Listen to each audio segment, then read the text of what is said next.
Tomorrow, a House committee will hold a hearing on anti-Semitism on college campuses, and it happens at a time when parents are struggling with where to send their kids to school and where kids are struggling to know where to go to school.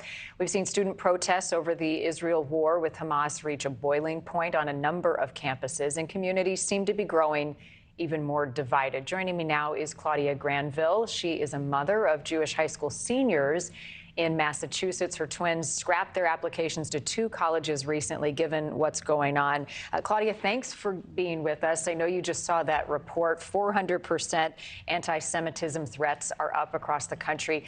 Tell me what's going on around your dinner table as you sit down with your kids and you talk about this major next step in their future and what concerns them most as they decide where to go. Luckily, when we started this search, I was very attuned to this problem since I have been very vocal about it being taught in their high schools. They go to 2 different schools.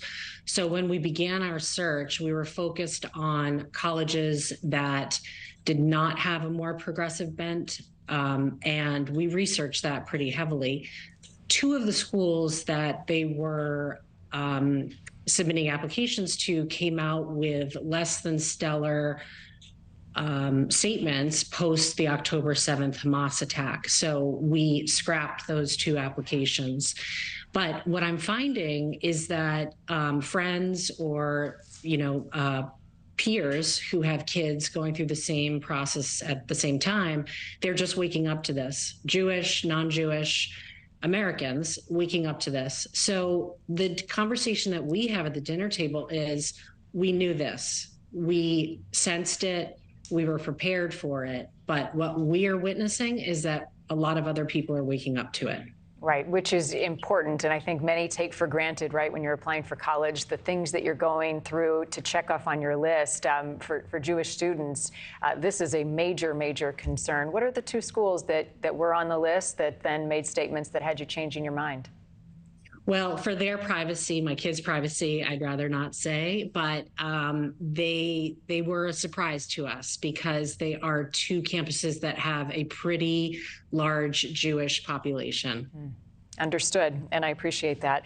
So now what? When you look at what your future holds for your kids, the discussions that they're having, the schools that remain, what are they looking for and what do they want schools to be doing? Even those who are no longer on their list, how do they want them to be responding? So the schools that they both applied early decision to had great statements post October 7th. And what we're really looking for is to see that the administration and leadership keeps that tone, sets that tone, keeps that tone, is supportive of Israel's right to defend itself, and has a commitment to protecting Jewish students on campus or, frankly, whomever is pro-Israel. So it should not, in our view, they are looking at this, it should not be up to Hillel or Chabad or any of the Jewish student unions to protect its students. It should be up to the administration and the leadership of these campuses to protect. And you all sound like this is nothing new, right? The anti-Semitism that many are waking up to. What has been your experience, even at the high school level, in how schools handle this? Sure. So we have seen a major push with diversity, equity, and inclusion, and that teaches our kids a very boiled down view of the world.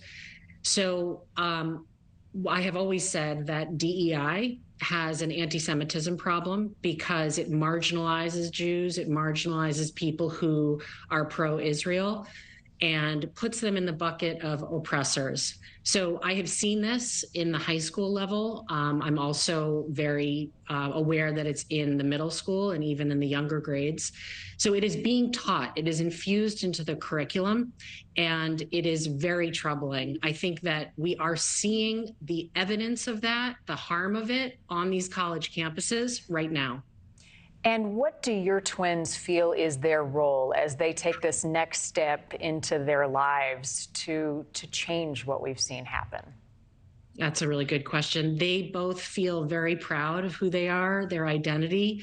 So they feel that they should continue being vocal where appropriate, being proud when appropriate, and keeping their feet planted on the ground and their heads high and not buckling under the pressure, and the pressure is great. Thank you for watching. Go to newsnationnow.com to find NewsNation on your television provider. And don't forget to click the red subscribe button below to get more of NewsNation's fact-driven, unbiased coverage.